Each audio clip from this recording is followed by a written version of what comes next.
거기까지 갈 것이 아니라 사실은 한 세대 정도, 30년 정도만 그렇게 지속적으로 교육이 되고 그런 어떤 사람 머릿속에 이렇게 정착이 되면은 사실 바꾸기 어렵습니다. 여러분들 우리가 일제 때 일본 사람들은 지금도 어째요? 잔재들이 남아 있죠. 우리가 거기 치하에 있었지 않지만은 어떤 분들이 우리 아버지 세대, 할아버지 세대들이 30년, 40년 정도를 일본 사람들의 치하에 있기 때문에 우리는 그 치하에서 완전히 굳어져 있는 아버지, 할아버지로부터 이어받아져 가지고 우리도 모르게 일본 것들을 그대로 답습하고 있는 것이 허다하다 그 말이에요. 그건 불과 한 세대밖에 되지 않는데 그러니까 얼마나 무섭냐 그 말이에요. 그런 것들이. 그런데 하물며 뭐라고요? 3대 이상 100년 정도 지속이 되었다 그러면은 완전히 그런 개념들이 정착이 되어버린다. 그래서 100년이라고 하는 것은 대단히 중요한 의미를 가지고 있다. 그것들을 여러분들이 꼭 기억을 하시기 바랍니다. 제가 이런 이야기는 사실 다른 데 가서도 이제 다른 이야기를 하다가도 이제 다루어 하는데 제가 몇 년 전에 가요 무대에 김동건 아나운서 있죠. 그분이 쭉 가요 뭐 100년사 이렇게 이야기를 하면서 여러분 아무리 트로트고 보통 일반 사회에서 뽕짝이라고 이야기하는 트로트 노래도 그것이 일본에서 엔카에서 나왔니 어디서 나왔니 이걸 저걸 떠나서 이미 100년 이상 우리의 세인들의 입속에 항상 불려지고 모든 감정을 갖다가 주고받고 할 수 있는 노래라 하면은 이것이 바로 어째요? 유행가라가 차원을 넘어서 이제는 명곡이 되는 것이고 그것이 바로 클래식이 되지 않겠습니까? 하는 이야기를 했는데 저는 굉장히 그 이야기가 실감 있게 이렇게 와 닿지더라고. 여러분들. 그렇죠. 아직 뭐 이렇게 뭐 홍도야 우지마라가 되었든지 그런데 뭐 타향살이가 되었든지 잘 부르지 않지만 가끔 부르면 눈물이 찔끔찔끔 나고 그러죠. 김정구 선생의 눈물 젖은 두만강이 되었든지 그다음에 이예리수가 불렀던 황성의 터라든지 그런 노래들은 나이 들면은 배우지 말아야 해도 거의 배워간다고. 그리고 끊임없이 들어도 지금 여러분들 트로트 열풍 그것이 괜히 나온 게 아니라고. 그렇죠. 우리 민족의 정서를 자극을 하기 때문에 사라지지 않고 나와서 젊은 애들 트로트 잘 부르는 애들 얼마나 많아요. 그렇죠. 그게 사라지겠습니까? 오히려 부흥되고 있죠. 이제 그런 것들이 음악성을 갖게 되고 이제 대중성에서부터서 아까 이제 고전적 의미까지 가진단 말이에요. 나중에 세월이 더 가면은 이제 그런 것들이 우리 클래식 뮤직 영어식으로 이야기하면 하도 영어 쓰기를 좋아하니까 그런 것들이 고전 음악이 될 것이라고. 그래서 우리는 고전에 대한 의미를 그렇게 폭넓게 생각을 해야 됩니다. 그리고 실질적으로 이 100년이라고 이야기하는 3대는 또 다른 차원에서 대단히 의미를 가지고 있어요. 또 다른 의미를 가지고 있습니다. 지금 우리가 문화재로 이렇게 지정이 되는 것들을 보면은 형태가 있는 것들은 유형 문화재 그러죠? 자, 유형 문화재. 그 다음에 형태가 없는 것은 무형 문화재 그러죠? 무형 문화재. 형태가 있는 것은 대표적인 것들은 건축물들이에요. 그 다음에 무형 문화재는 형태가 없는 것들. 뭐 판소리가 되었든지, 그 다음에 그런 것들이 있죠. 뭐 들노래가 되었든지, 뭐 음악적인 것들이 주로 이렇게 나타나지죠. 음악적인 것들. 이런 무형 문화재든지 유형 문화재든지 문화재로 지정이 되려면은 아마 그것은 법으로 정해지는 않았지만은 상식적으로 100년 이상이 돼야 된다는 이야기예요. 다시 말해서 우리 아버지가 뭘 잘 만들어. 그 기술이 있어요. 근데 기술은 무형이죠. 그것이 전수가 되고 무형 문화재로서 인정을 받으려면은 3대가 되어야 3대 정도는 끊임없이 전승이 되어야만이 지정될 어떤 것이기를 갖습니다. 자격 요건에 들어가져요. 자격 요건에. 당대 아무리 탁월하더라도 그 다음 때 가서 사라져버릴지 안 사라져버릴지 모르기 때문에 지정을 할 수가 없어요. 여러분들 제가 아주 쉽게 이렇게 자주 예를 듣는 것 중에 하나가 여러분들 1980년도 이후에 병신춤으로 해가지고 아주 산풍적인 인기를 끌었던 공옥진, 그렇지, 공옥진. 그 공옥진 선생을 갖다가 그 독특하잖아요. 인간의 비록 이제 병신춤을 이렇게 해가지고 그것이 이제 자기의 옆에서 사회적으로 무리를 일으키고 그런 적도 있었지만은 그 피나는 인간의 그 해안을 옆에 그려내는 몸짓으로, 그래서 이건 문화재가 돼야 된다. 근데 당대의 형성이 되었다면, 물론 그런 것들이 공옥진 선생 이전에도 조금 유행이 하긴 했어요. 그러나 민속학을 하고 있는 국악인들이 생계 차원에서 그런 것들을 이제 대중성 있게 했는데, 그걸 가장 잘하는 사람이 공옥진 씨다. 그 말이에요. 공옥진 선생. 그 아버지는 판소리의 대가이십니다. 공대일 선생이라고. 공대일 선생이라고. 그런데 그 공옥진 선생의 그 병신춤을 문화재로, 그렇게 무형문화재로 하려고 그랬는데 안 되는 거예요. 안 돼. 그렇게 주변에서 이야기를 해도 아까 같이 이게 사라질지 어쩔지 모르니까. 그러나 이제 결국은 공옥진 선생은 무형문화재가 되었습니다. 그 춤으로 된 게 아니고 판소리로 문화재가 됐어요. 유인촌 장관이 문화부 장관 할 때 직접 영광까지 내려가지고 문화재를 시켜드리겠습니다. 그러나 어째요? 이 춤으로는 안 됩니다. 그래서 제가 알기로는 판소리로, 원래 자기 아버지 때부터 명창가 집안이었으니까. 그러니까 이 3대라고 이야기하는 것, 이것은 그런 중요한 의미를 가지고 있다. 그 다음에 아까 건축물이 무형문화재, 유형문화재로 등록이 되려면은 기본적으로 100년이 넘어야 됩니다.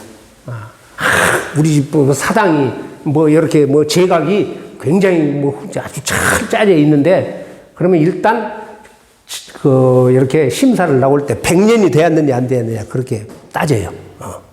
그래서 이 100년 3대라고 하는 것은 그런 굉장히 중요한 의미를 가지고 있다. 상식적으로 조금 느껴볼 필요가 있습니다.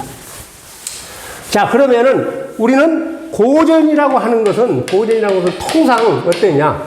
자, 문학이고, 그 다음에 역사하고, 그 다음에 철학하고. 그래서 뭐라고 해야 됩니까? 사철, 그러죠. 문사철. 그게 꼭 문학, 역사, 철학만이 고전이냐? 그 다음에 이것이 소위 우리가 생각하는 인문학이냐? 그렇게는 하지 않아요. 인문고전이냐? 지금 이야기했던 것은 인문고전을 이야기합니다. 인문고전.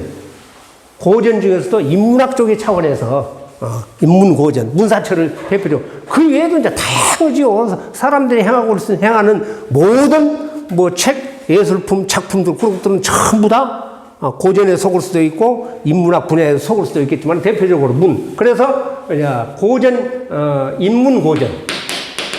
인문고전이다. 인문고전이다. 그것은 대표적으로 문학작품, 역사 부분, 철학 부분. 이렇게 나눠서 이렇게 통상 이렇게 봐요.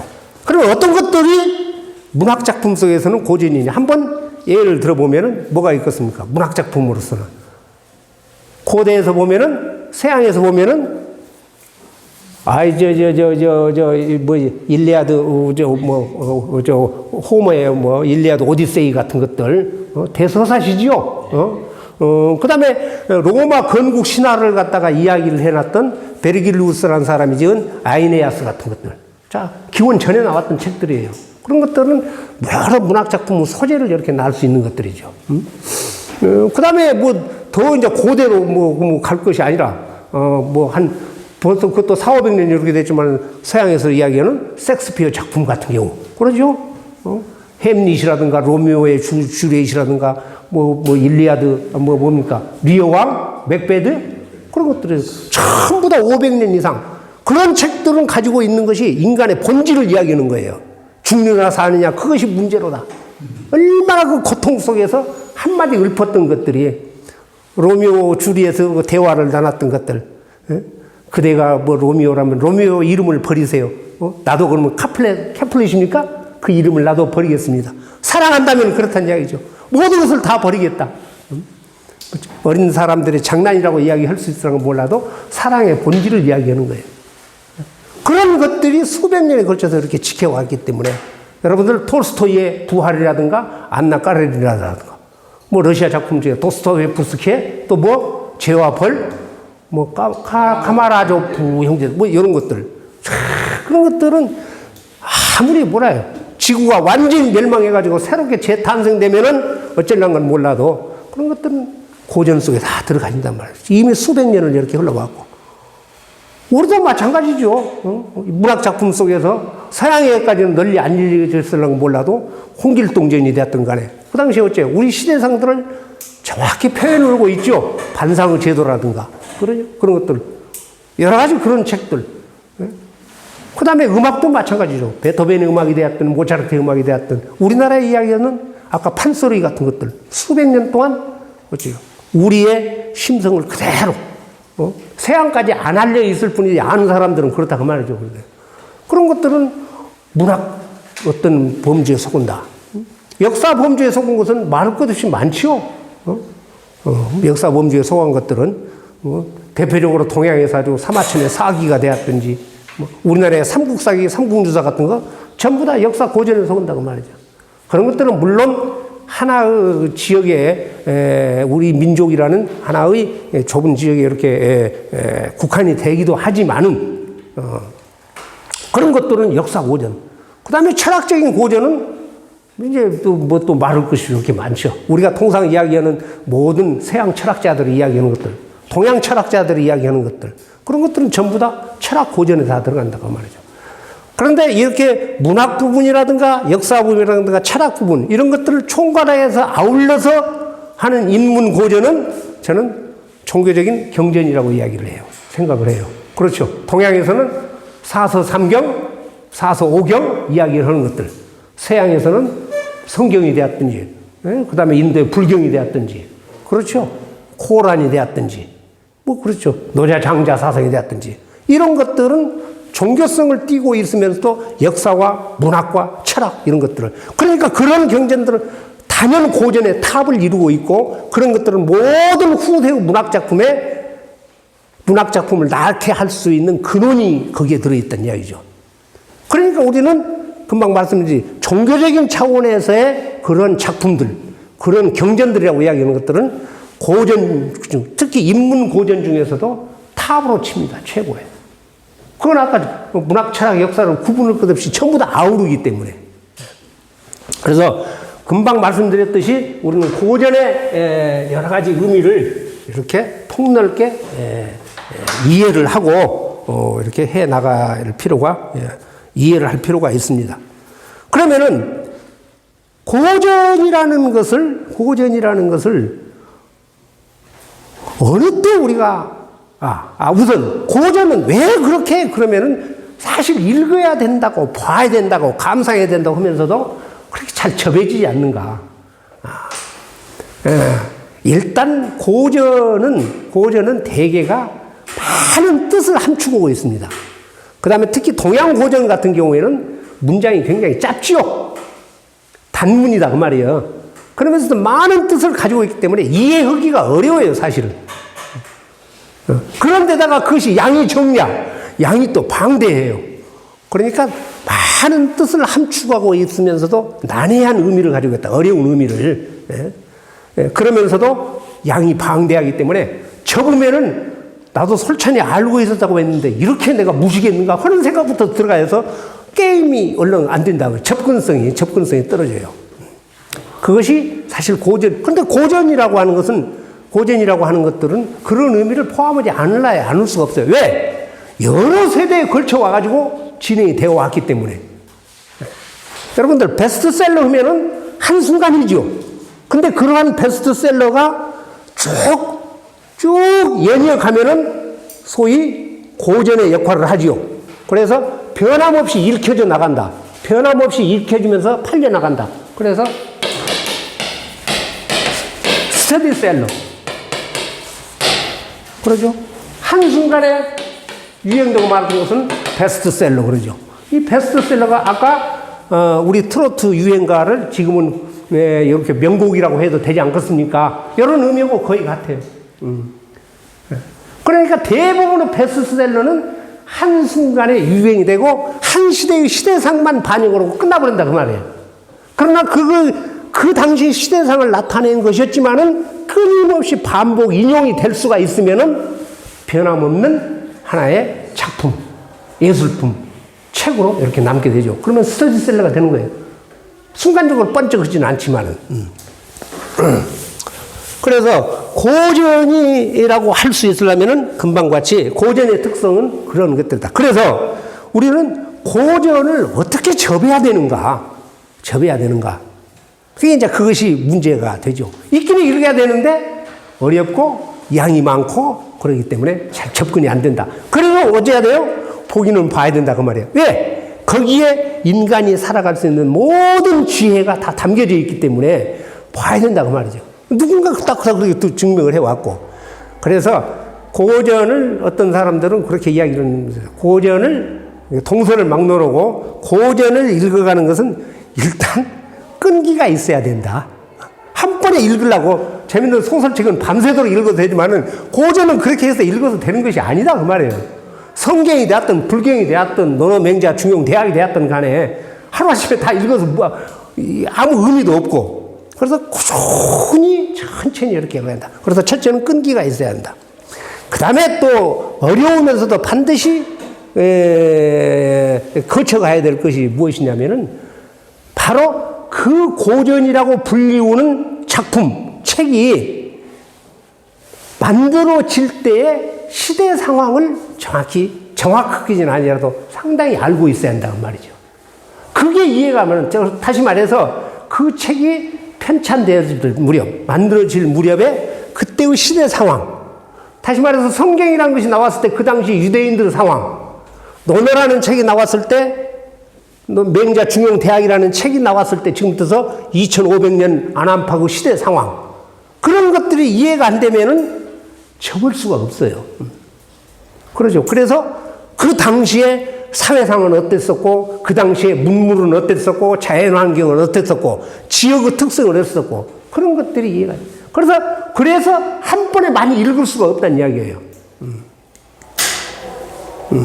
저도 그래서 지금 북구청에 그쪽에서 논어 강좌를 제가 계속 하고 있는데 문구 하나만 갖고 어떤 때는 1시간 반씩 해가지고 2번, 3번씩 왜 어떤 사람들은 한 몇 주 이렇게 빠졌다고 와서 선생님 지금도 영어 하고 있어요. 이렇게 물어본 사람들이 있어요. 그런데 그게 이해가 안 되고는 그걸 아무리 글자 번역하고 나가봤자 뭐예요? 다 돌아서면 잊어버려요. 그리고 와 닿지도 않고. 우리가 논어라는 책 많이 이렇게 들어봤습니다. 동양 고전 중에서 가장 현실성 있게 쓰여져 있는 책. 거기 보면 첫 문장이 하기 시습지 불역 여로와 그렇게 나와 있죠. 유붕이 자원 방내니 불역 낙화. 인불지부는 불역 군자와 이렇게 되어 있죠. 저는 어디 가서 그 논어를 강의해서 첫 번째 처음에 항상 그 이야기를 해요. 왜 이 배울 학자가 맨 처음에 나왔는가? 배우고 때에 맞춰서 익히면 즐겁지 아니한가? 그렇게 시작했는가? 아마 공자라는 분이 제자를 가르칠 때 너무 공부한 말을 갖다 강조했기 때문에 공자님이 돌아가시고 나서 제자들이 가만있어 봐. 선생님이 뭔 말씀을 하셨지?